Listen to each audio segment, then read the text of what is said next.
Porém, um dentre eles, sumo sacerdote naquele ano, advertiu-os, dizendo: Vós nada sabeis, nem considerais que vos convém que morra um só homem pelo povo, e que não venha a perecer toda a nação.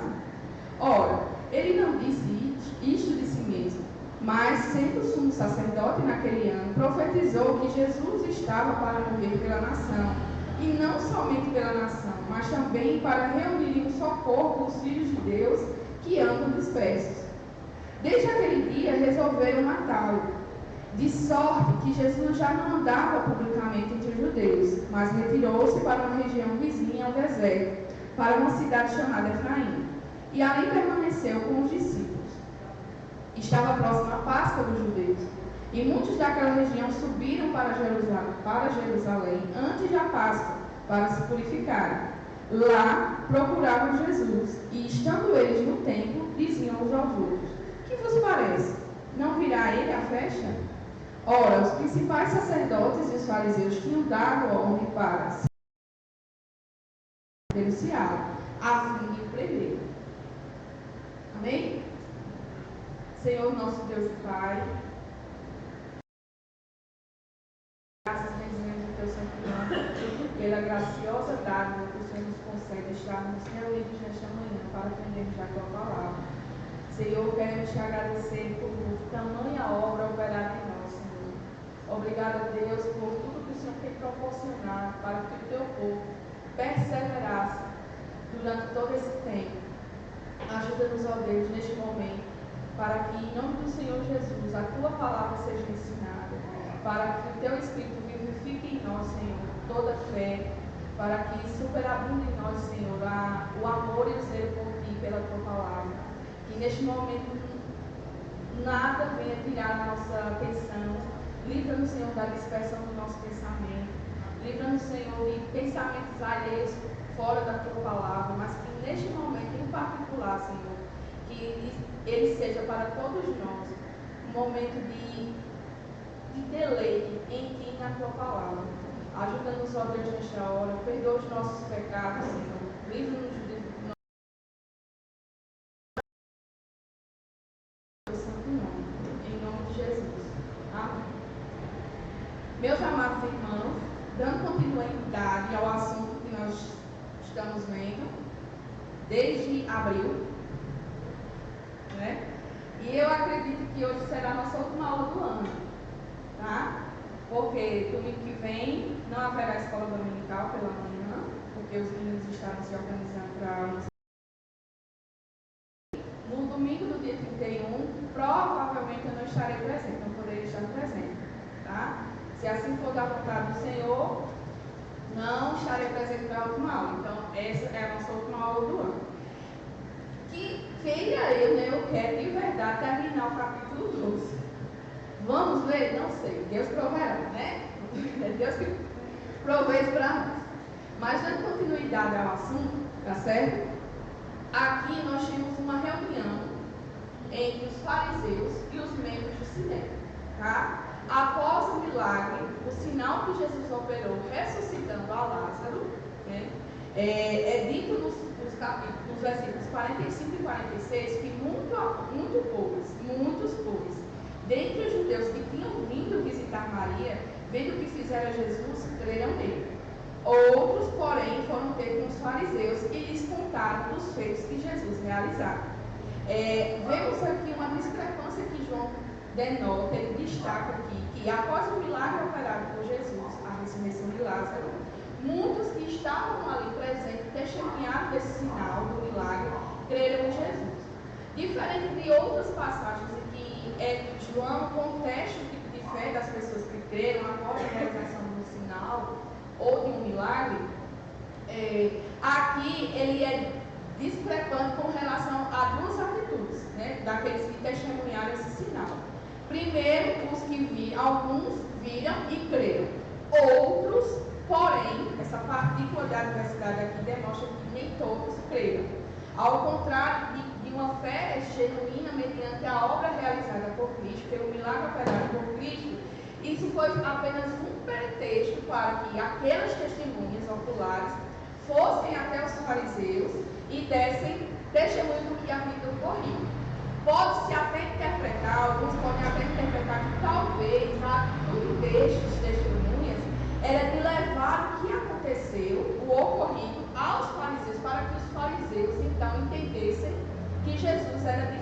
ele era seco.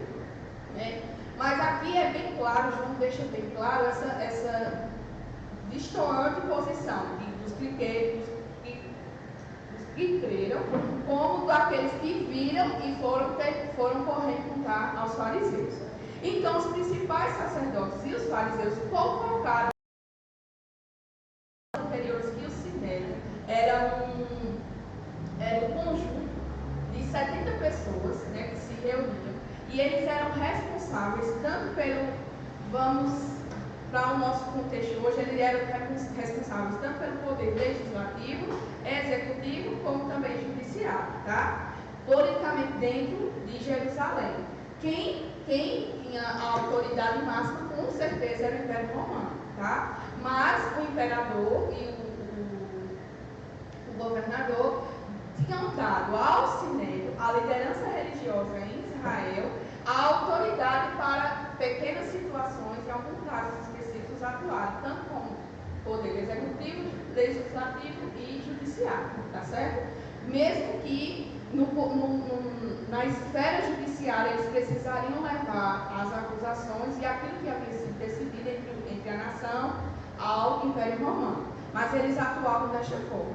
O Sinédrio, como eu já falei, 70 homens, a maioria era composta pelo grupo religioso, político dos saduceus. A diferença entre saduceus e fariseus era que os saduceus, eles não criam na ressurreição após a morte, porém os fariseus acreditavam.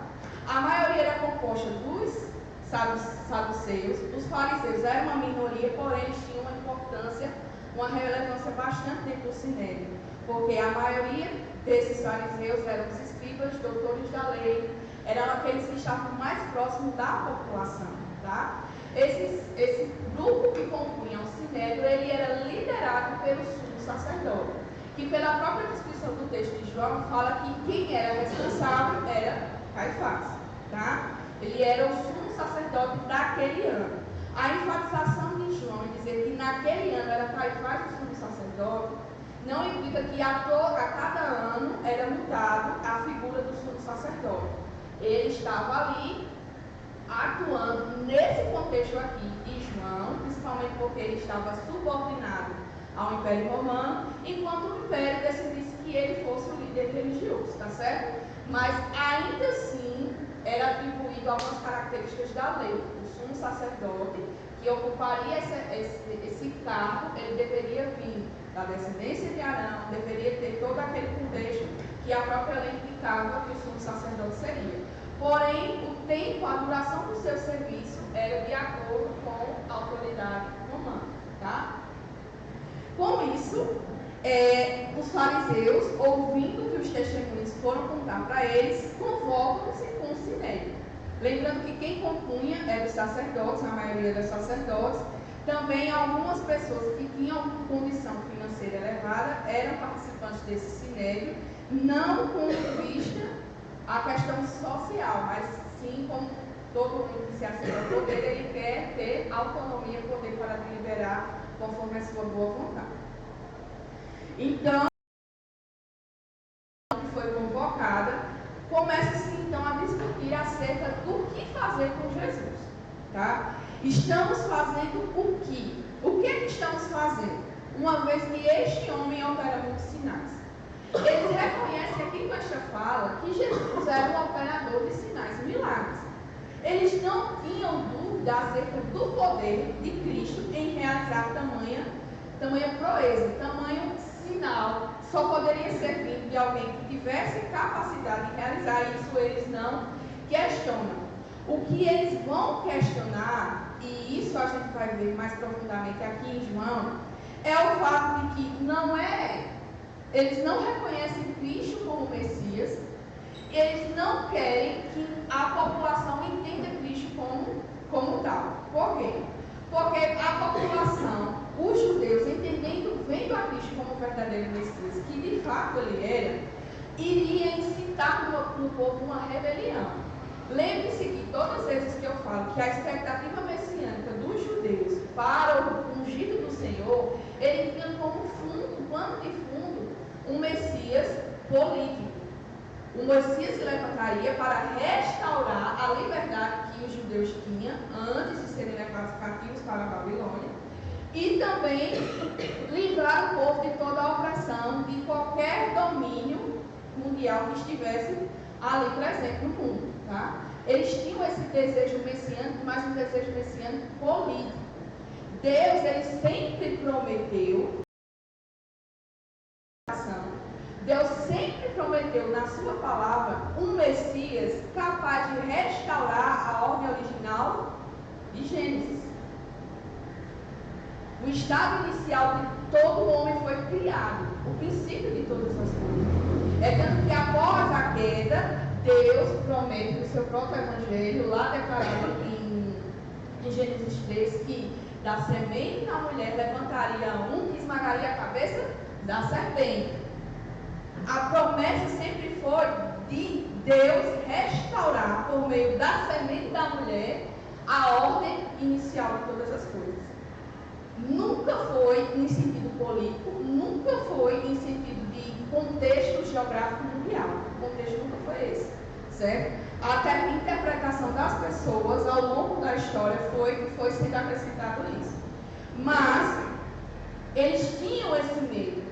E o medo principal deles é justamente o que está no versículo 48. Se o deixarmos assim, se isso continuar acontecendo, Jesus fazendo o que bem quer, ao seu bel prazer, e realizando tantos sinais e milagres que só ele poderia realizar, se o deixarmos assim, todos quem? Todos os judeus crerão nele. Depois virão os romanos e tomarão não só o nosso lugar, mas a própria nação. Aqui nós entendemos que o medo do sinédrio, dos líderes religiosos, é que se o povo acreditasse que de fato Jesus fosse o Messias, haveria uma incitação, o povo viria se envolver, o Messias prometido estava presente. Então, não haveria mais necessidade da liderança religiosa. E como consequência, o Império Romano, que era que controlava a região, né, que tinha um controle militar, poderio político, eles viriam contra a nação, né? Está insurgindo, está levantando-se um novo rei em Israel, em Jerusalém. Então, o Império Romano, que controlava todas as coisas, viriam contra eles. E seria tirado tanto da liderança religiosa o poder que era atribuído a eles, como também a nação poderia perecer. Mas o cuidado e a interpretação do sinédrio, não devemos entender que o povo, a liderança religiosa, tinha um zelo e um cuidado para com o povo. Não era que eles estavam preocupados que os romanos viriam e destruiriam a cidade. Tá? O medo não era esse. O medo era de ser retirado o poder das mãos. O medo que incitava a liderança religiosa, principalmente o sinédrio, era esse. Então, Caifás, um dentre eles, sumo sacerdote naquele ano, advertiu-os dizendo: vós nada sabeis, nem considerais que vos convém que morra um só homem pelo povo, e que não venha a perecer toda a nação. Isso aqui, João, nos versículos seguintes, o evangelista João, ele vai começar a interpretar, ele interpreta, e isso de fato é uma profecia que Caifás profeta, tá? Caifás era sumo sacerdote, então como sumo sacerdote ele tinha um papel de ser profeta, porque ele era o representante de Deus para com o povo, certo? Então, não é que Deus aqui tenha usado Caifás como um marionete, que usa alguém para falar em seu nome, mas por ele ser sumo sacerdote e profeta, Deus usa da sua boca para trazer a revelação, que nem mesmo Caifás e nem mesmo aqueles que estavam presentes entenderam, mas aqueles que leem o Evangelho conseguem compreender o sinal, a profecia de que Deus estava no controle de todas as coisas. A Deus pertence a soberania sobre todo o tempo, sobre todo o cosmos. Nada acontece se não for permissão do Senhor. E até o fato do sinédrio se reunir para prender e matar a Jesus, com o intuito de prender e matar a Jesus, ocorre segundo a boa vontade do Senhor. Nada acontece se não for permissão do próprio Deus que ocorra. E isso João deixa bem claro para nós. Ele profetiza, Caifás profetiza, mas ele não entende o que ele fala. Na interpretação das pessoas, e até mesmo do próprio Caifás, ele fala no teor político. Ele fala num contexto totalmente político com relação a isso. Não percebeis que vos é melhor que morra um homem pelo povo e que não pereça toda a nação? Quando Caifás faz essa afirmação, ele faz no sentido de uma linguagem sacrificial. Na interpretação de Caifás, daqueles que ouviram, é como se Jesus devesse ser o bode expiatório, que ele morra ao invés da nação morrer. Veja, o medo que eles tinham era de que o Império Romano viesse e tirasse o poder das mãos dele e destruísse a nação. Mas, com isso, eles querem usar a Jesus como bode expiatório. Jesus está realizando sinais, milagres demais. E o povo está começando a crer. Um grupo numeroso de pessoas estão crendo. Não vai demorar muito para que toda a nação reconheça ele como Messias. Então é necessário que ele morra para que o poder não saia das nossas mãos. Jesus aqui é usado como um bode expiatório. É uma linguagem sacrificial, que ele morra para que a nação não morra. É isso que ele quer dizer. Mas João tem uma característica nos seus escritos, que é a figura de linguagem chamada ironia. Certo? Ele usa essa característica, dessa figura de linguagem, para destacar que mesmo que Caifás fale de uma forma totalmente sem entendimento e sem conhecimento, aquilo que Deus usou através da fala foi uma fala verdadeira. Mas a profecia que foi dita por Caifás, ela tem um outro sentido. Caifás fala politicamente. Deus está falando aqui a cor de Caifás, mas no sentido de que toda a sua obra finalmente será consumada através desse ato. Então, entendemos que não pereça toda a nação, como não percebe que vos é melhor.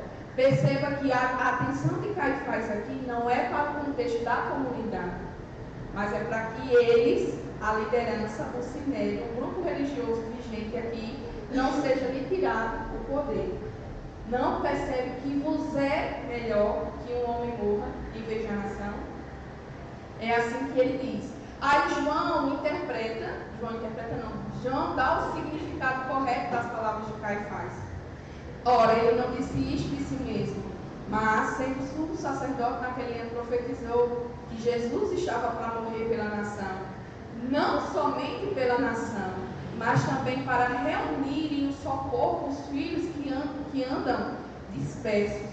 Aqui está falando, a profecia de Caifás aqui, ele aponta não somente para a obra sacrificial de Cristo, que ele precisava morrer em favor da nação, representando assim o povo de Deus, porque na história Israel é o povo separado por Deus para atuar neste mundo, tá? Então quando ele fala nação, remete-se literalmente ao povo de Deus.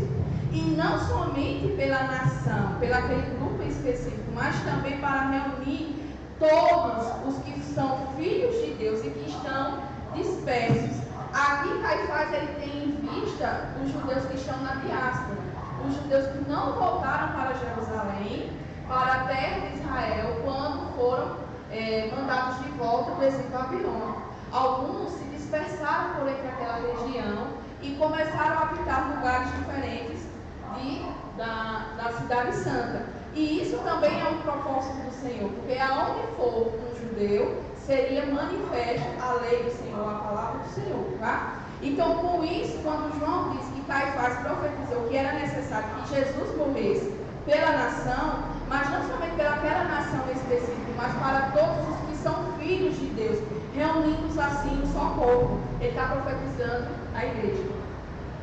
Ele está profetizando sobre a igreja do Senhor que se levantaria após a sua morte e a sua ressurreição.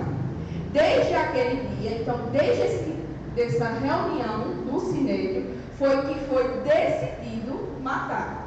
Resolveram. Ficou decidido entre eles matar a Jesus. Antes, queriam perseguir, queriam prender, né? Agora já está determinado que Jesus precisa morrer. Tá? De sorte que Jesus já não andava publicamente entre os judeus, mas retirou-se para uma região vizinha ao deserto. Ora, se o Sinédrio decidiu tudo isso, então obviamente toda a nação saberia desse plano, dessa estratagema de capturar a Jesus para matá-lo. Jesus, ele não foi aqui levado a um julgamento normal, como qualquer cidadão teria direito, de ser levado a um julgamento perante o líder religioso, e assim, depois das suas falas, depois de tudo aquilo que é apurado nesse julgamento, ele ser sentenciado ou não à morte. Ele já, antes do julgamento, ele já foi sentenciado à morte. E sabendo dessa realidade, todo o povo também saberia, porque quem decidiu foi o Sinédrio, a liderança religiosa. Isso já era tão visível que eles mesmos diziam, nos versículos mais na frente deixa claro, que eles mesmos diziam para o povo: quem ouvir, quem o encontrar, deve imediatamente dizer onde ele se encontra, para que ele seja capturado.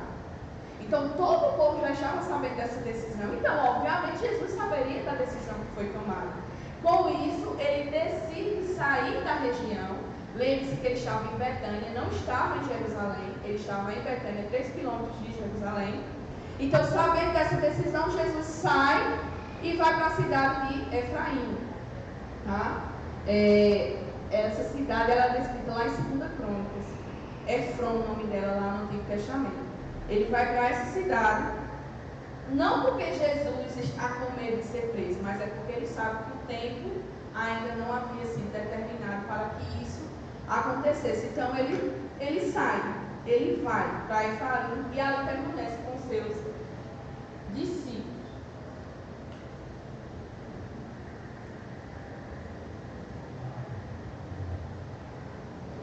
Aqui então começa a última semana de Cristo de fato. Versículo 55 diz que estava próxima a Páscoa dos judeus, e muitos daquela região subiram para Jerusalém antes da Páscoa para se purificar. Esse ato de se purificar era um ato mediante a lei. Lá em Números 9. Números 9 faz essa descrição acerca da purificação antes da festa da Páscoa. Essa purificação precisava ser feita para todo aquele que cometia um ato que o tornava impuro de estar celebrando a Páscoa. Tá? Então, antes da festa em específico, as pessoas se reuniam antes, subiam até Jerusalém para participarem dessa purificação. E lá, nesse momento, antes da Páscoa, 6 dias antes da Páscoa, eles lá em Jerusalém, se purificando para a festa da Páscoa, lá eles já procuram por Jesus. Os que subiram peregrinos até Jerusalém, eles procuram a Jesus, e tendo sabido da decisão do Sinédrio, eles começam a interrogar, assim como interrogaram na festa dos tabernáculos, né? Será que Jesus vem? Será que Jesus vai estar aqui? O que vai acontecer? Né? Fica aquela expectativa, aquele drama, expectativa para o que vai as cenas dos próximos capítulos. Será que ele vai aparecer sabendo que os judeus tramam prendê-lo e matá-lo? Será que ele não vai vir para cumprir o ritual da festa? E é dada a ordem dos fariseus para a população que, caso venha, o encontre, o entregue imediatamente à liderança religiosa. Certo, meus irmãos? Concluído até aqui, posso dar seguimento? Seguindo agora, vamos para o capítulo 12, que é uma continuação desses versículos 55. E aqui nós temos os momentos finais de Cristo, tá? Esse capítulo 12 vai mostrar os únicos momentos de Jesus com o povo, mediante ao grupo de pessoas, mediante a um número maior de pessoas. A partir do capítulo 13, Jesus já se recusa somente com os seus discípulos e passa a ensinar diretamente a eles. Então aqui já estamos no capítulo 13, nós já iniciamos a noite da Paixão de Cristo, certo? Capítulo 12 antecede esse momento, né? É o único momento em que Jesus aparece publicamente e, dando sequência a essa realidade, vemos no capítulo 12 o seguinte: 6 dias antes da Páscoa, foi Jesus para Betânia, onde estava Lázaro, a quem ele ressuscitara dentre os mortos. Deram-lhe, pois, ali uma ceia. Marta servia, sendo Lázaro um dos que estavam com ele à mesa. Então Maria, tomando uma libra de bálsamo de nardo puro, muito precioso, ungiu os pés de Jesus e os enxugou com seus cabelos. E encheu-se toda a casa com o perfume do bálsamo. Mas Judas Iscariotes, um dos seus discípulos, o que estava para traí-lo, disse: por que não se vendeu esse perfume por 300 denários e não se deu aos pobres?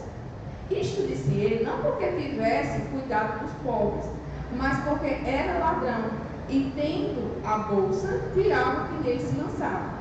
Jesus, entretanto, disse: deixai-o, que ela guarde isto para o dia em que me embalsamaram, porque os pobres sempre os tenho convosco, mas a mim nem sempre me tendes. Soube numerosa multidão dos judeus que Jesus estava ali, e lá foram, não só por causa dele, mas também para verem Lázaro, a quem ele ressuscitara dentre os mortos. Mas os principais sacerdotes resolveram matar também Lázaro, porque muitos dos judeus, por causa dele, voltaram crendo em Jesus. Até aqui por enquanto. Saindo do relato de que Jesus foi para Efraim, e que na ocasião da purificação, antes da festa da Páscoa, os judeus já procuraram encontrar Jesus antes da celebração da festa. O que acontece? Vemos agora um lapso de tempo, né? Jesus vai para Efraim e agora ele aparece novamente e volta à cidade de Betânia, a cidade onde ele ressuscitou a Lázaro.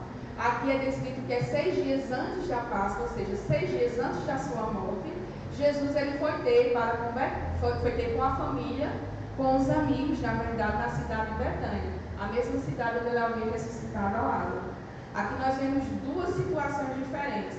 Enquanto a liderança religiosa trama prender e matar Jesus, tratam ele como alguém indigno, né? Como alguém que não merece estar ali presente.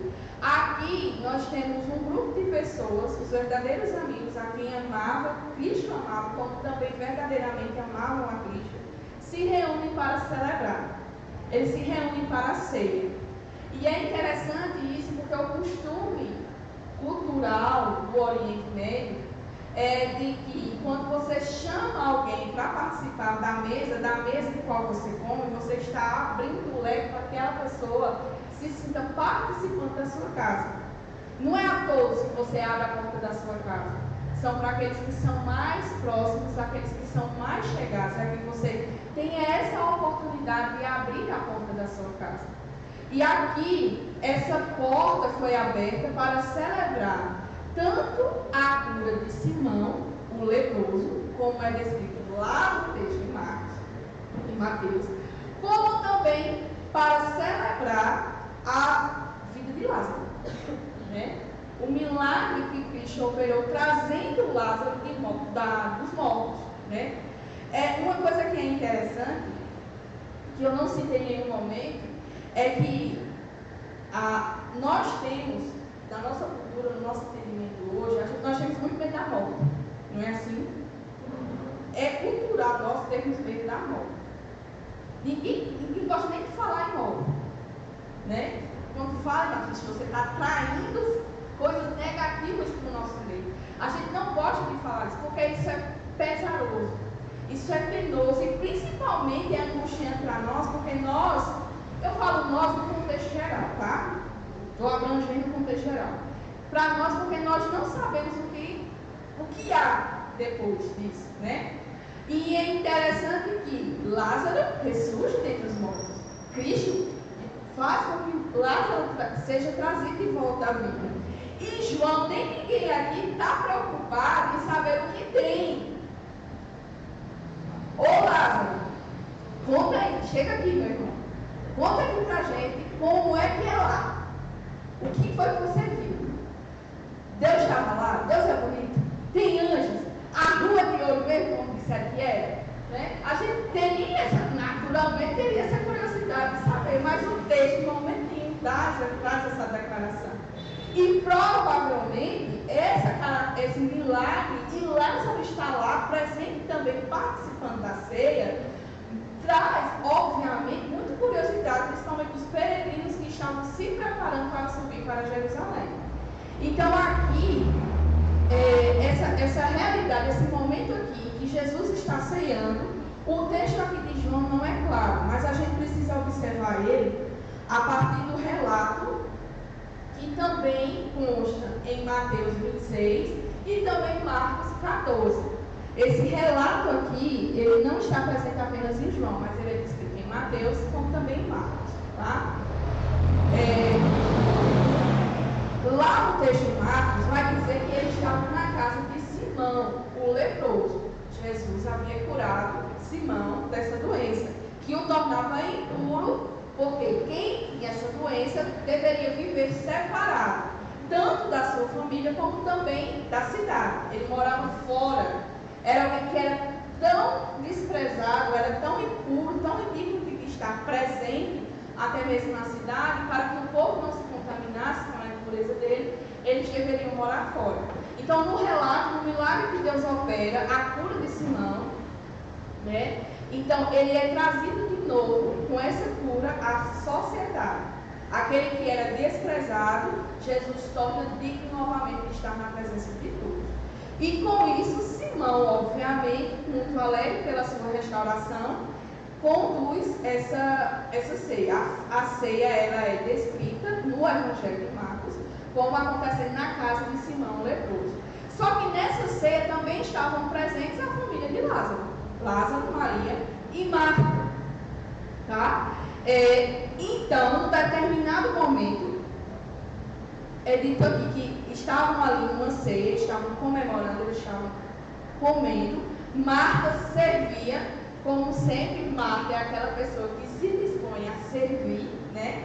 Tanto nesse relato aqui como no relato de Lucas, que é bastante conhecido, seja como Maria, não seja como Marta, né? Assim que a gente aprende, que muitas vezes nós somos ensinados, naquele contexto tem o seu valor. Aqui ela não é desprezada por estar servindo. Aqui nós temos duas características, duas pessoas distintas. Marta servia, o que não é errado, porque Jesus não a repreende por isso. Maria, porém, ela adorava. Havia duas situações, duas pessoas que amavam a Cristo e manifestavam seu amor por ele de maneiras distintas.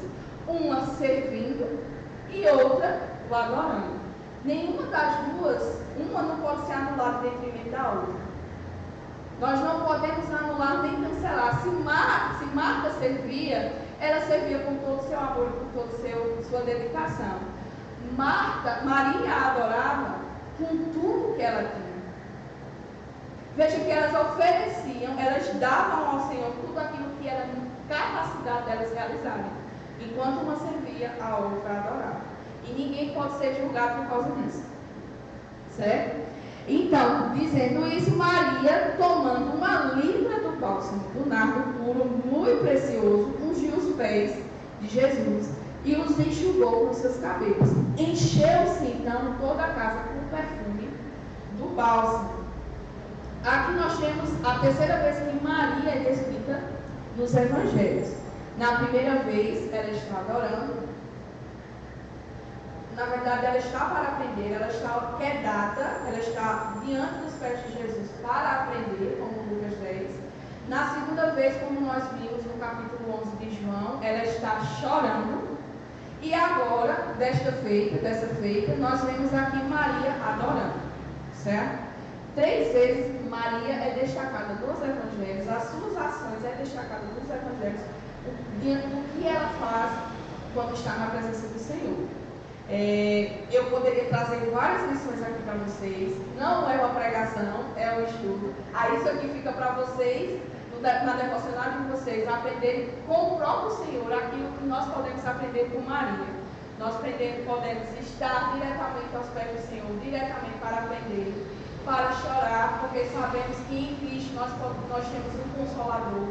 Nós sabemos que Jesus é aquele fiel amigo que nos ama e que está atento para ouvir o nosso clamor, a nossa dor. Ele está lá conosco. Como também nós podemos aprender com Maria a verdadeira adoração. Maria, ela entregou tudo que ela tinha. Ela não se importou que mesmo que aquele perfume que nós vamos ver que é tão caro, era a única coisa que poderia ser, a única coisa de valor que ela teria em sua vida. e ela abriu mão de tudo que era valioso para o mundo e entregou aquele que era mais valioso de todas as coisas que nós podemos conquistar neste mundo. Diante dessa realidade, o que é que aprendemos com Maria? Justamente esses pontos. Aí isso fica para vocês aprenderem mais com o Senhor na devocionária de vocês, tá certo? Posso seguir?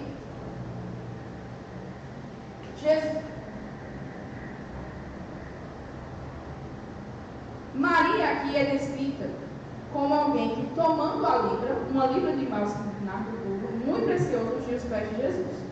O relato, a cena é bem clara em dizer que eles estavam na ceia. A ceia não era a mesa, no contexto, não era as nossas mesas de hoje, que elas são altas e tem as cadeiras de apoio para a gente se sentar. As mesas eram tábuas dispostas no chão e as pessoas sentavam-se sobre os seus pés, tá certo? Ou se não, da forma que fosse melhor lhe parecer, mas elas sentavam diretamente no chão e se inclinavam por sobre a mesa onde o alimento era disposto. Eles se inclinavam para com a mesa. Nessa situação, é interessante entender que foi os pés de Jesus a qual Maria ungiu, porque provavelmente na descrição, na situação, ele estaria com os pés expostos. Certo? E quando Maria oferece o seu melhor, ela oferece sem se importar com protocolos, com etiquetas ou regras culturais. Por que ela, e como é que ela quebra tudo isso? Aí a gente precisa voltar para o contexto, tá? A sociedade esperava que, por ela ser mulher, ela não deveria estar naquela situação. A mulher ela tinha o papel de servir. Quando se dava um banquete, quem servia na casa seriam as mulheres. Então, ela quebra esse protocolo porque a mulher era dada esse papel de servir. Ela não estava servindo. Servindo quem estava era só Marta. Ela, porém, estava adorando ao seu Senhor. Um segundo protocolo, ou regra que ela quebra, é que o fato de ela tocar os pés de Jesus. O que, para a cultura, era um ato extremamente degradante. Até dentro dos escravos havia uma hierarquia. Ao escravo que tinha o menor valor, que era o mais digno de todos, a este era dado o ofício de lavar os pés dos viajantes ou do seu senhor quando chegava em casa. Lembrando que não existiam ruas pavimentadas, eram todas de terra, não tinha carro, quem não tinha condição andava a pé, inúmeros quilômetros a pé, então os pés vinham poucos, né? Não vinham limpinhos não, vinham poucos. Então, quando o Senhor chegava à sua casa, o servo, aquele que era mais digno, era dado essa tarefa de limpar os pés do seu Senhor, ou dos viajantes, ou dos convidados que viriam até aquela casa. Então, para a cultura, você tocar nos pés de alguém era uma atitude totalmente degradante. Lembre-se, andavam a pé, estrada de terra, provavelmente pisavam em animais mortos, não, que a lei não permitia. Mas imagine só o caminho por onde eles andavam. Então isso era uma ação degradante, principalmente para qualquer pessoa. Isso era papel apenas de um escravo e ainda mais dentro de uma hierarquia bem inferior a qual o escravo já era posicionado. Maria, ela não apenas tocou os pés de Jesus, mas ela também os enxugou com seus cabelos, sendo estes a coroa e a glória da mulher. Para a cultura, no contexto cultural, as mulheres não podiam estar com os cabelos à vista, muito menos soltos. Geralmente era usado tranças e um véu que cobria a sua cabeça, porque o cabelo da mulher era considerado a glória da mulher, a coroa máxima que tinha na cabeça dela. A beleza da mulher era exposta através do seu cabelo, do tamanho dele. E isso era reservado, as mulheres tinham o cabelo coberto e era reservado para isso apenas no momento de intimidade para com o marido. Somente o marido poderia ter a visibilidade do cabelo da mulher. E quando Maria faz isso, Maria quebra também o protocolo social. Ela quebra o protocolo cultural. Ela não está nem aí se a beleza e a glória dela está no cabelo dela. Ela está diante do Senhor da vida dela. Aquele que deu mais do que ela poderia, que ela sabia que merecia. Daquele que trouxe a vida do seu irmão. Então, diante daquela situação, ela não está mais ligada, nem importando com o que os outros vão pensar, a forma como ela estava agindo, porque ela estava entregando tudo que ela poderia fazer para o seu Senhor, como uma oferta de gratidão e adoração por tantos benefícios, por tanta graça que o Senhor Jesus havia concedido a ela. E um outro ponto é o fato justamente do perfume. O caro perfume que ela derramou sobre os pés de Jesus era um tesouro que as mulheres guardavam para as suas próprias bodas. Esse perfume, esse nardo aqui, esse bálsamo do nardo aqui, era culturalmente as mulheres, as meninas, ainda na tenra infância, elas ganhavam ou elas compravam esse perfume que era utilizado por elas no dia do seu casamento. Na noite nupcial, elas se perfumavam com esse perfume caríssimo, porque era uma ocasião especial para a mulher. Lembre-se da cultura, do contexto cultural. A mulher, dentro do contexto, o papel da mulher era de ser dona de casa, uma mulher respeitável, cuidar da sua casa, da sua família e viver para o seu marido. Totalmente igualzinho hoje, né? Igualzinho, né? A gente faz isso com uma beleza extraordinária, né? O conceito muda. Por isso que o Senhor Jesus nos fala, não nos modeie a este século, né? Não é que a gente tem que fazer isso aqui novamente, mas é o contexto, né? A intenção, o papel da mulher dentro daquilo que Deus instituiu para ela, daquilo que foi ordenado por Deus para que a mulher realizasse. Então, com isso, esse perfume era bastante caro. Por que era caro? Ele era extraído de uma planta, na verdade, uma folha seca de uma planta natural lá do Himalaia, que fica entre o Tibete e a Índia. Se vocês prestarem atenção geograficamente, eu não trouxe o mapa mais uma vez, obviamente, mas é bem distante, muito distante. Comparado à situação, o contexto, as viagens, era uma região montanhosa, bastante remota de pessoas, as conduções eram em cima do camelo, então era muito custoso você obter nem uma grama desse perfume, porque as condições para serem extraídas e para serem trazidas até aquela região eram bastante custosas, custavam, demandavam muito dinheiro. Então, para você ter acesso a esse perfume, você precisava ter muito dinheiro mesmo. O que implica que ou a família deles era uma família que tinha condição, ou que eles se sacrificaram bastante para poder ter a quantidade que tinham, para Maria ter a quantidade que tinha desse nardo. A libra do bálsamo, ela equivale a 327 gramas de perfume. Então, uma libra é considerada 327 gramas de perfume. Cada grama deste perfume equivalia a um denário. Um denário representa um dia de trabalho de um trabalhador que trabalhava o dia todo. Um dia de trabalho de um trabalhador diário, tá? Um denário é equivalente a um dia de trabalho. Judas vai descrever, vai aproximar que a quantidade de perfume que Maria derramou sobre Jesus e que Maria tinha era de aproximadamente 300 denários. Ou seja, era equivalente ao trabalho anual de um trabalhador que era contratado todos os dias para trabalhar. Veja que o valor estimado, o valor material do perfume era equivalente a um ano de serviço trabalhado, tá certo? Fazemos essa analogia aqui por causa do próprio texto, mas também precisamos entender que esse valor era relacionado a isso, porque os judeus não trabalhavam nos sábados, nos dias de festas eles também não trabalhavam, só a festa durava 7 dias, então passavam muito tempo sem trabalhar. Então, esse valor de 300 denários é equivalente a um dia de trabalho. Hoje, eu evito muito fazer essa comparação de moeda, porque a inflação é peso, né? Em cada ano vai mudando. Mas, no contexto de hoje, um dia de trabalho equivale a R$44. Então, eu não vou fazer conta. Não vou. Mas Veja aí na sua mente, calcular aí na sua mente, você tem calculadora, veja aí você direitinho o quanto equivale aos dias trabalhados do ano. Para nós, no contexto, na moeda vigente, para nós, o quanto ele valeria anualmente. Diante dessa quantidade, né?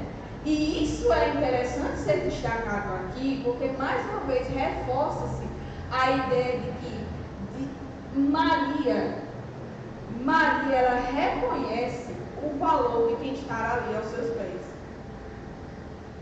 Aos seus pés não, da quem ela está quedada aos pés. Né? Ela reconhece. E ela entende que aquilo, quem Jesus é mais valioso do que aquilo que ela poderia ter mais valioso materialmente. Ela não tem pena, a realidade seja dita, ela não tem pena de dar o mais valioso que ela tinha para Jesus. Ela não se importa em dar o que ela tinha. E isso aqui, meus irmãos, não tem como fazer uma analogia direta com a oferta da viúva. A viúva, ela tinha apenas 2 moedinhas. Duas moedinhas ela tinha. E ela ofertou na casa do Senhor tudo aquilo que ela tinha. Maria, ela tinha um presente, ela tinha algo bem mais valioso, que valia muito mais do que apenas 2 moedinhas. E ela não fez questão de entregar aquilo de mais valioso ao Senhor. Por que eu digo que não tem como fazer a analogia? Porque muitas vezes, no nosso entendimento, nós achamos que para servir e adorar ao Senhor, vale-se apenas daquilo que nós temos como contribuir financeiramente. Eu adoraria servir na casa do Senhor, eu adoraria ofertar na casa do Senhor. E muitas vezes você tem apenas 2 moedas. Às vezes você tem mais do que 2 moedas. Mas a condição do coração é o que é mais valioso. Não são as 2 moedas, não é o de mais valioso, não é o perfume nardo que foi derramado sobre Jesus, mas é a condição do coração. Não importa a oferta, importa o seu coração diante do Senhor Jesus. Se apenas você só tem 2 moedinhas para entregar, entregue de todo o coração. Se você tem a capacidade de ofertar mais do que apenas 2 moedas, faça-o de todo o coração. Há um ditado que diz: não olhe para cá não, a pessoa está não olhe para cá não. Há uma frase que me impactou bastante, que diz assim, que o amor custa caro. O amor custa caro. Mas custa caro para aquele que tem pena de entregar. E aquele que entrega de todo o coração, com toda liberalidade, com tudo que ele possa oferecer, ainda reclama, entregou tudo, mas ainda chora, porque quisera ele ter mais para poder ofertar, para poder entregar ao Senhor. É isso que nós aprendemos aqui nesse contexto de adoração com Maria. Não importa a sua oferta. Isso eu estou trazendo aqui bem superficial mesmo. Não importa a sua oferta. Não importa a situação. O que importa e o que é verdadeiramente tido como uma adoração genuína é o fato de você entregar sem pena e sem constrangimento. O amor ele não é calculista. O amor esbanja. O amor, depois de dar tudo, só lamenta não ter mais para dar. Isso é interessante, né? Mas Judas, nos versículos seguintes, ele vai questionar, ele reprova a ação de Maria. Judas Iscariotes, um dos seus discípulos, que estava para traí-lo, diz. João é bem enfático, porque nos outros, eles são um pouco amenos com as descrições dos discípulos. João é bem direto. É o traidor, é ladrão, é isso, né? Ele é bem direto naquilo que ele está falando.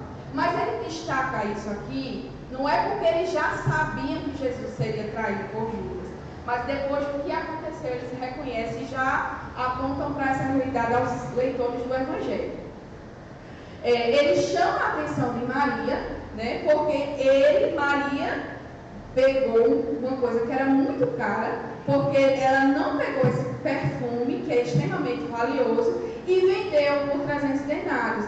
E isso ela faria para dar aos pobres.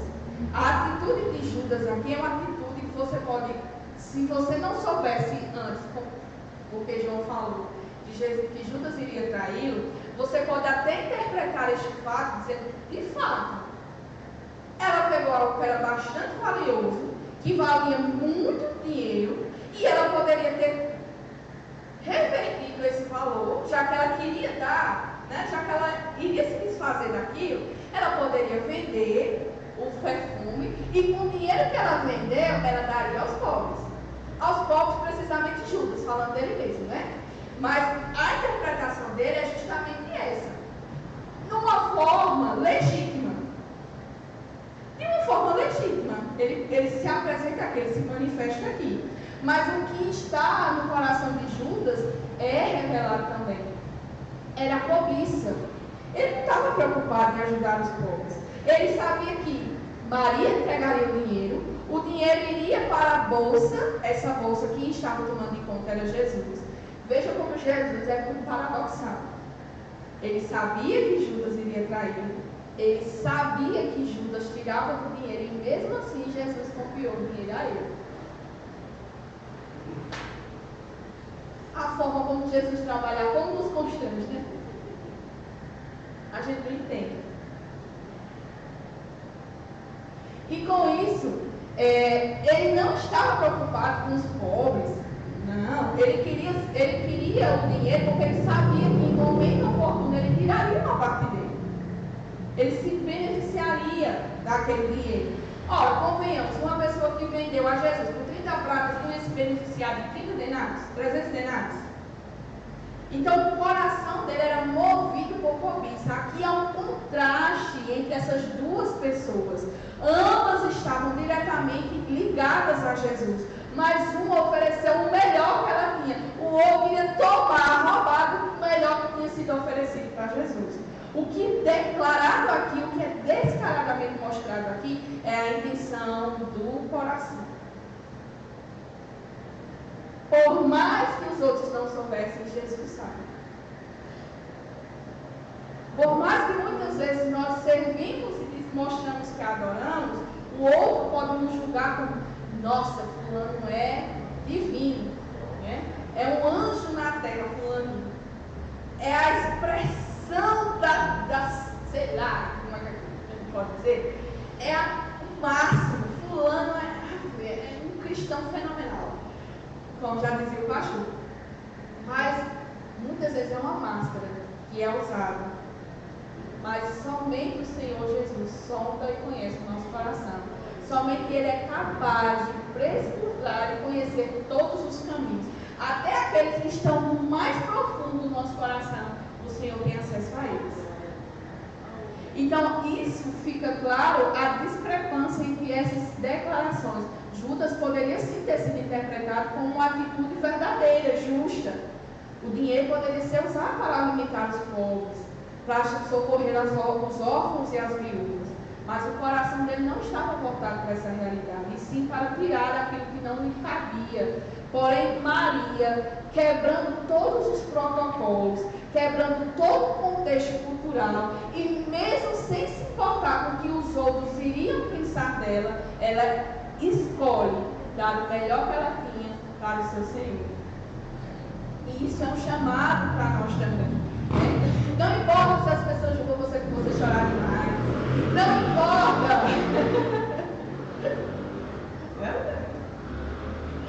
Não importa. Você tem que ter sua consciência tranquila dentro do Senhor, meu Deus. Aí, após repreender, Jesus repreende. Repreende não somente a Judas, porque o texto, tanto em Marcos como em Mateus, vai dizer que Judas falou, mas todos os discípulos pensaram a mesma coisa que ele tinha falado, né? Só Judas que falou, mas todos pensaram a mesma coisa. Então, quando Jesus repreende, não repreende diretamente a Judas, mas a todos que estavam pensando sobre a mesma situação. Jesus, entretanto, disse: deixa, não ataque ela não moleste ela não interrompa ela não. Que ela guarde isto para o dia em que me embalsamar. Porque os pobres sempre o tendes convosco, mas a mim nem sempre me tendes. Se você, em um outro contexto, ou qualquer outra pessoa falando sobre isso, você diria que essa pessoa é arrogante. Essa pessoa é orgulhosa, né? Se achando, né? Vocês são teus pobres, com vocês, quanto vocês têm, mas a mim vocês não terão para sempre. Em um outro contexto, outra pessoa falando, soaria arrogante, mas quem está falando é Cristo Jesus. Ele sabia o intento e o que estava por trás dessa ação de Maria. Ela estava antecipando a sua purificação para quando ele morresse. O ato cultural é de que quando a pessoa morresse, ela era então ungida, era derramada sobre o seu corpo bálsamo, unguento, ervas finas e cheirosas para que o corpo não se alastrasse muito rápido a podridão, a degradação do corpo. Então isso se fazia depois da morte da pessoa, mas isso Maria está fazendo com Jesus ainda vivo. Ela está antecipando aquilo que aconteceria com ele 6 dias depois. E Jesus recebe de bom grado. E isso ele diz porque ele sabe que no horizonte está ali a sua crucificação, está ali a sua morte. E por isso que ele não repreende a ação de Maria, porque era uma antecipação do que viria. E ele reconhece que os pobres, na questão, eles sempre terão, todos os dias terá a oportunidade de você acudir, de você socorrer, de você prestar auxílio, de você estender a sua mão, de você ser capaz de saciar, de suprir a necessidade de alguém carente. Isso todos os dias estão presentes descaradamente para nós. Não é somente quando eu vou na rua e encontro um mendigo. Não é somente quando eu vou, estou lá no carro, o sinal fechou e aparece alguém para limpar o meu ouvido. Isso todos os dias é manifesto, é real e presente. Não somente quando eu vou, mas isso está aberto a toda situação, a qualquer momento. Isso é real e visível. Porém, Cristo não estaria com eles por muito tempo. Então, era necessário que isso acontecesse. Soube, portanto, numerosa multidão dos judeus que Jesus estava ali. E lá foram, não só por causa de Jesus, mas também para ver Lázaro, a quem ele ressuscitara dentre os mortos. Lembra, está no contexto se aproxima a festa da Páscoa, as pessoas sobem em peregrinação para Jerusalém, eles sobem 7 dias antes, porque precisam desse ritual da purificação, e esse ritual acontece em Jerusalém, no tanque de Betesda, certo? Então, há um número fluente de pessoas subindo até Jerusalém. Betânia fica no caminho, 3 quilômetros apenas de Jerusalém. Então, sabendo que o povo, Jesus estava ali, obviamente que queriam ver Jesus. E mais ainda, impressionar-se com a realidade que Lázaro, que morreu, estava vivo. Então, Lázaro também passa a ser uma testemunha, por meio do milagre que foi operado através dele, um testemunho do próprio Cristo. E vendo, as pessoas vendo o sinal visivelmente aos seus olhos, eles então passaram também a crer em Cristo. Tá? Essa crença aqui, mais uma vez, ela não é colocada contra uma fé genuína ou uma fé falsa, mas aqui entende-se que a fé, a crença que era suscitada nas pessoas que viam a Jesus e viam também a Lázaro, é uma fé que é consciente. Ela mostra uma fé que é consciente. Somente Deus operaria tamanho milagre e sinal para com Lázaro. E se aquele que havia morrido já tinha 4 dias e Jesus trouxe de volta a vida, quem é este senão o próprio Filho de Deus, o enviado de Deus ao mundo? Então, a vida, o milagre operado em Lázaro também serviu de testemunho para que quem o visse, cresce que Jesus era poderoso o suficiente. Mas, da mesma forma como os atos testemunham a favor de Cristo, eles também testemunharam contra Cristo. Sabendo que os judeus foram ver a Jesus e a Lázaro, e a partir do milagre muitos passaram a crer, então começaram a tramar também a morte de Lázaro. Tramaram a morte de Lázaro, porque Lázaro era um testemunho ambulante do poder de Deus operado através por Jesus. Então, se Jesus tem poder para ressuscitar mortos, obviamente que todas as pessoas que o vissem creriam. E o que é que eles queriam? Que as pessoas não crescem. Percebam que desde o início do ministério do Senhor Jesus, os judeus, os líderes religiosos, tentam impedir que as pessoas crescem em Cristo. Eles começam até a ameaçar. Lembra dos pais do cego de nascença? Que quando foram levados a interrogatório perante os judeus, eles não quiseram se comprometer. Sabemos que ele era cego de nascença, sabemos que agora está vendo, agora quem fez eu não sei. Eles não quiseram se comprometer, por quê? Porque tinham medo dos judeus. Porque se os judeus os expulsassem da comunidade, eles não teriam mais como morar na cidade, eles não teriam mais como vender, como comprar, eles não teriam mais parte na comunidade. Então, para isso era pesado demais para eles. Os judeus começaram a perseguir quem dissesse que era, que cria em Cristo. E isso foi tomando uma grandiosidade ao ponto de que eles tentaram matar a Lázaro, para que Lázaro não continuasse a dar testemunho do poder de Cristo. Aí, segue-se então os versículos, a partir do versículo 12. No dia seguinte, a numerosa multidão que viera à festa, tendo ouvido que Jesus estava de caminho para Jerusalém, tomou ramos de palmeiras e saiu ao seu encontro, clamando: Hosana, bendito o que vem no nome do Senhor, e que é o Rei de Israel. E Jesus, tendo conseguido um jumentinho, montou segundo está escrito: Não temas, filha de Sião, eis que o teu rei aí vem montado em um filho de jumenta. Seus discípulos, a princípio, não compreenderam isto. Quando, porém, Jesus foi glorificado, então eles se lembraram de que estas coisas estavam escritas a respeito dele e também de que isso lhe fizeram. Dava, pois, testemunho disto à multidão que estivera com ele, quando chamaram Lázaro do túmulo e o levantaram dentre os mortos. Por causa disso, também a multidão lhe saiu ao encontro, pois ouviu que ele fizera este sinal. De sorte que os fariseus disseram entre si: Vede que nada aproveitais. Eis aí vai o mundo após ele. No dia seguinte,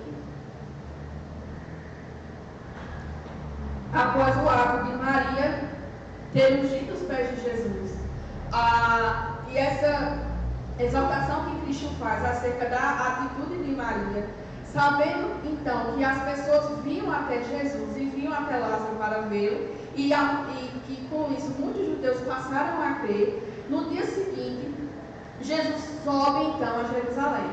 Jesus ele não participa do momento do ritual de purificação, não havia necessidade para Jesus se purificar, tá?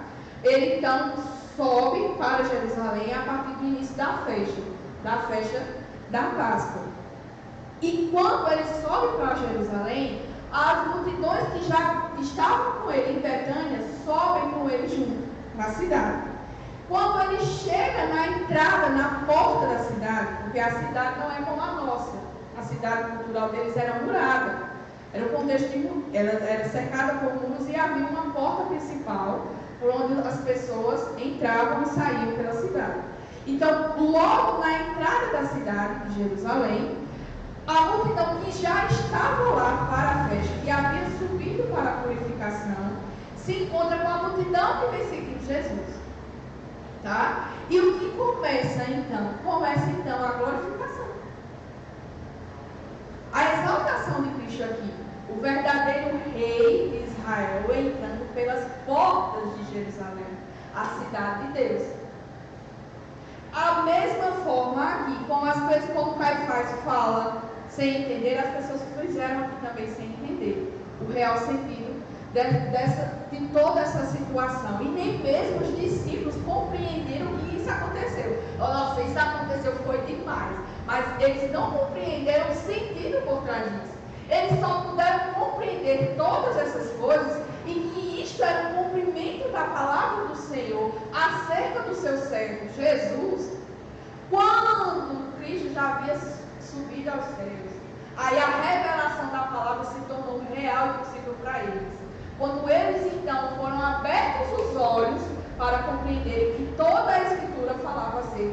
de Cristo Jesus. E o texto que João aqui usa para testificar o motivo dessa entrada triunfal de Jesus está descrito lá em Zacarias, capítulo 9, versículo 9, que é justamente o que está escrito aqui. Não temas, filha de Sião, eis que o teu rei aí vem montado em um filho de uma jumenta. Jumenta, a gente hoje despreza os jumentinhos, né? Os bichinhos são meio que desprezados. É animal de quem não tem muita condição de ter um carro, aí tem um jumentinho, né, para puxar a carroça. Eles são hoje considerados os bichinhos, né? Mas, para o contexto, jumento era um sinal de posse. Quem tinha condição andava em jumento, tá? E jumento, em específico, era um animal que somente quem tinha muita condição financeira era que poderia ter um jumento. E isso é descrito tanto no Antigo Testamento como aqui agora no Novo. No Antigo Testamento nós temos isso bem direto com os juízes, que existiam juízes que tinham muitas condições financeiras, aí dão descrição até da quantidade, tinham 200 jumentos, isso era uma declaração de que aquela pessoa tinha uma condição financeira abastada, e não sei se eu estou falando errado, esse meio de transporte, que é o jumentinho, né? Não sei se estou falando, se estiver falando errado, me desculpa. Mas esse meio de transporte usado como o jumentinho era um transporte utilizado por reis. Quando o rei vinha em paz até uma cidade, ele vinha montado no jumento. Quando o rei ele vinha para guerrear, ele vinha montado no cavalo. Por quê? Porque o cavalo é mais rápido, né? Tem mais força muscular para a batalha. O jumento não, o jumento ele traz essa simbologia de paz. Ele traz esse significado de paz. Vão juntando aí na cabeça de vocês todo esse contexto. O verdadeiro rei de Israel vem trazendo paz aos homens. Olha que coisa grandiosa. Olha o que Cristo é para o seu povo. O rei de toda paz. A sua primeira vinda, ele veio para trazer paz. Paz no mundo? Não, paz entre Deus e os homens. Louvado seja o nome do Senhor. Ele vem até o seu povo. Ele vem até a cidade santa para confirmar a obra que ele e o Pai decidiram ainda na eternidade. Restaurar a paz de Deus com os homens. Louvado seja o nome do Senhor. Louvado seja o nome do Senhor, porque eu e você nós temos paz com Deus. E tudo isso graças ao nosso Senhor Jesus. Grande é o nome do nosso Senhor. Grande é a obra que Cristo operou em nós. Por isso, meus irmãos, minhas irmãs, a todos que ouvem também, nos assistem pela transmissão, louve e renda graças ao nome do seu Senhor. Porque não há presente maior que nós possamos conceder, conhecer, ter, apalpar nesta vida do que ter a paz. Uma paz plena e abundante que só o Senhor pode ter. Aí a gente compreende o que estava no coração de Maria. Quando ela entregou aquilo que ela teve de mais precioso na sua vida e colocou e derramou aos pés de Jesus, ela entendeu que quem estava ali era maior do que qualquer nave que poderia vir do Tibete, do Himalaia, de onde for. Ela sabia que o presente que estava ali perante ela era mais valioso que qualquer ouro que ela pudesse conquistar nesta vida. Paz. A verdadeira e plena paz entra pela cidade de Jerusalém para cumprir o propósito que ele mesmo, em conjunto e obediência ao seu Pai, se propõe a cumprir. Esta é uma realidade preciosa para nós. Queria eu continuar, mas se eu continuar vou ter que parar no meio aqui, né? Mas, meus irmãos, como é o final do ano, eu não queria chorar, não. Todos os dias. Oi? Acabou. Se tinha alguma esperança, foi. Eu não queria chorar, não. E eu pretendo chorar também, não. Porque quando voltássemos em janeiro, né, no primeiro domingo de janeiro, eu já queria iniciar com o último dia do Senhor Jesus, mas Deus sabe e conhece todas as coisas. O interessante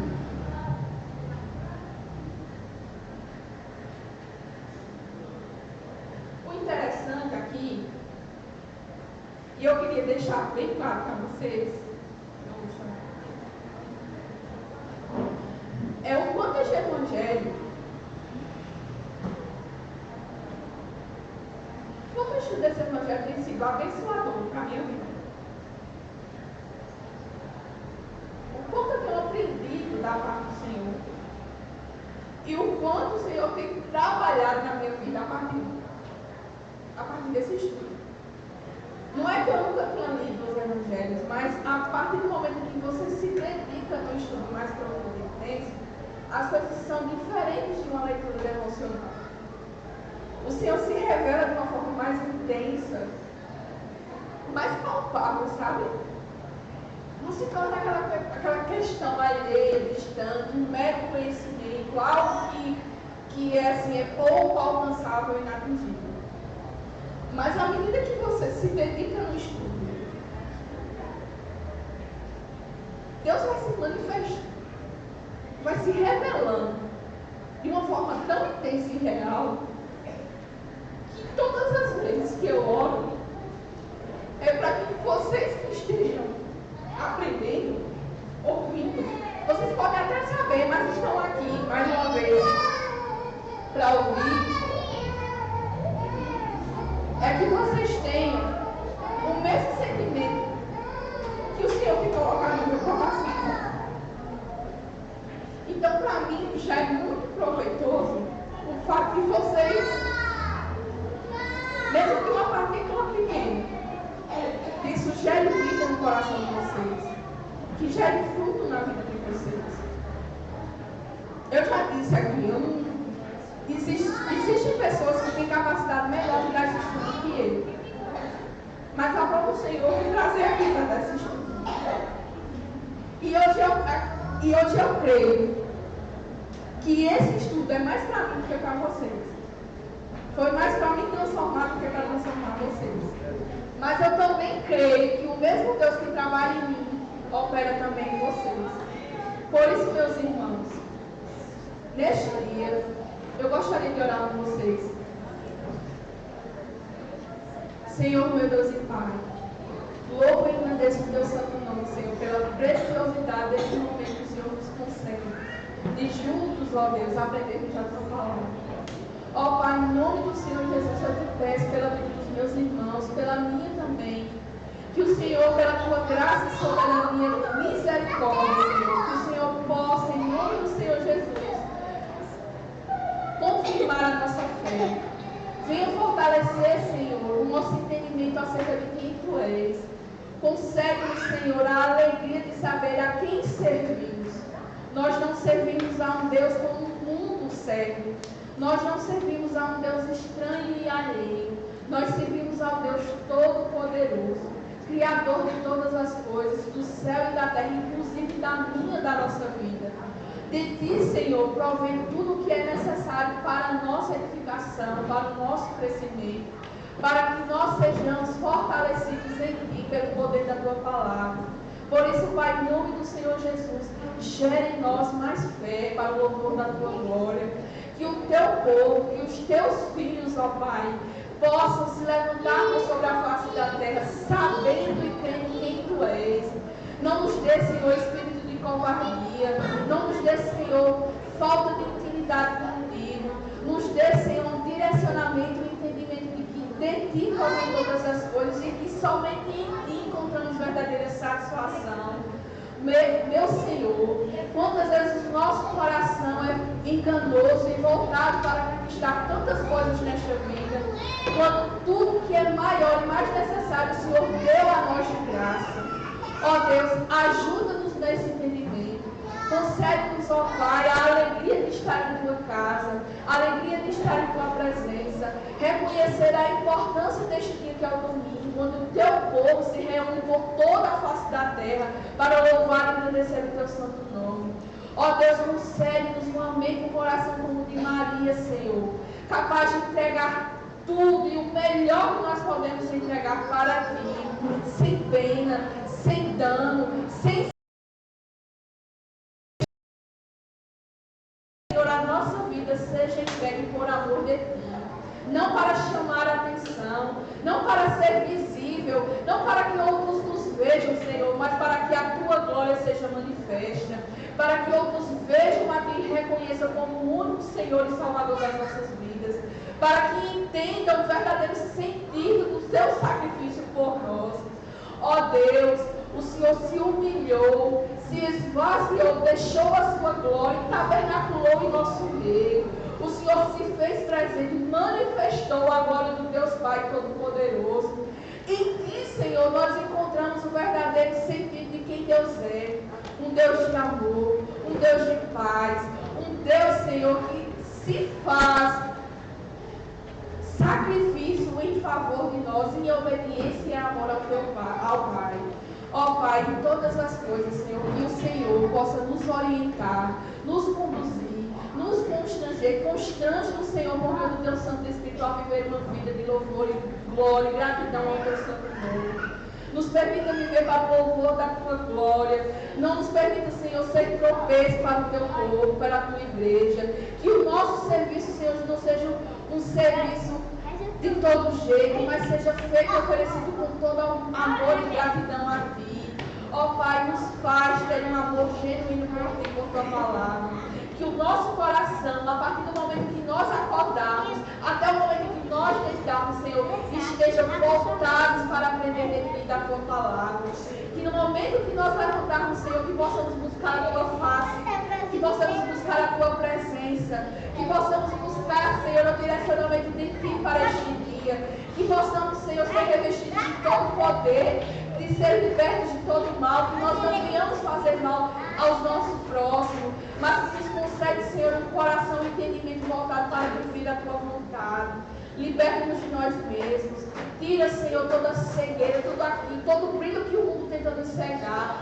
Que seja maior a Tua luz a brilhar em nós. Que nós possamos, Senhor, nos contentar com tudo aquilo que o Senhor nos der. Que nós não venhamos querer alcançar algo maior que nós já temos, que é a Tua glória, que é a Tua graça, que é o Teu perdão, que é o Teu amor, que é a Tua vontade, que é a Tua misericórdia, que nos acompanha todos os dias. Perdão, Senhor, porque nós não entendemos, porque nós não adoramos, porque nós não Te amamos verdadeiramente. Mas em nome do Senhor Jesus, tem misericórdia de nós e nos ajuda, Senhor, a viver com este propósito nessa vida. Em todas as coisas o Teu nome seja glorificado, que sejamos usados por Ti para pregoar a Tua palavra, para que não venhamos a nos envergonhar do que o Senhor fez por nós, e para que, Senhor, a Tua volta seja abreviada, Senhor, para que possamos finalmente nos encontrarmos contigo e ceiar com o Senhor verdadeiramente. Ó Pai, abençoa-nos neste dia, abençoa a vida dos meus irmãos. Neste final de ano, o Senhor sabe, conhece todos os propósitos. O Senhor sabe as angústias, tudo aquilo que tem confrontado e imprimido a nossa mente, que tem feito, Senhor, a nossa fé em Ti ser pequena. Ó Deus, concede, Senhor, tudo aquilo que é necessário para o nosso crescimento e fortalecimento. Abençoe a vida dos meus irmãos. Concede tudo aquilo que é necessário, Senhor, seja mantimento material, seja mantimento espiritual, porque tudo aquilo que o Senhor oferece para nós é verdadeiro, é justo e é para a nossa edificação. Abençoe a vida dos meus irmãos. Concede, Senhor, a graça e a soberania de guiar a liderança desta casa dos Teus caminhos. Que eles possam ser conduzidos por Ti para o louvor da Tua glória. Que em nenhum momento seja tomada alguma decisão conforme aquilo que eles acham que é certo e que é necessário. Mas imprime neles, Senhor, a certeza de que todas as coisas sejam feitas para o louvor da Tua glória, sejam direcionadas por Ti. Abençoa a liderança desta casa, abençoa os líderes de grupos, de ministérios, abençoa os diáconos, os presbíteros, a vida do pastoramento da sua família. Conduz o Senhor em toda sabedoria para cumprir o papel que o Senhor determinou e chamou.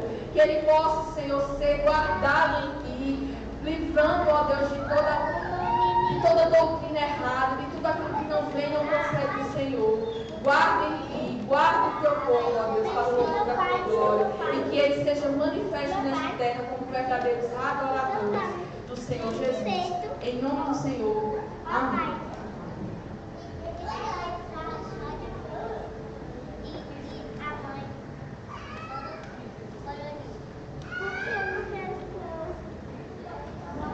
Amém. Vamos às apresentações. O Danilo vai apresentar hoje, né? Mas a votação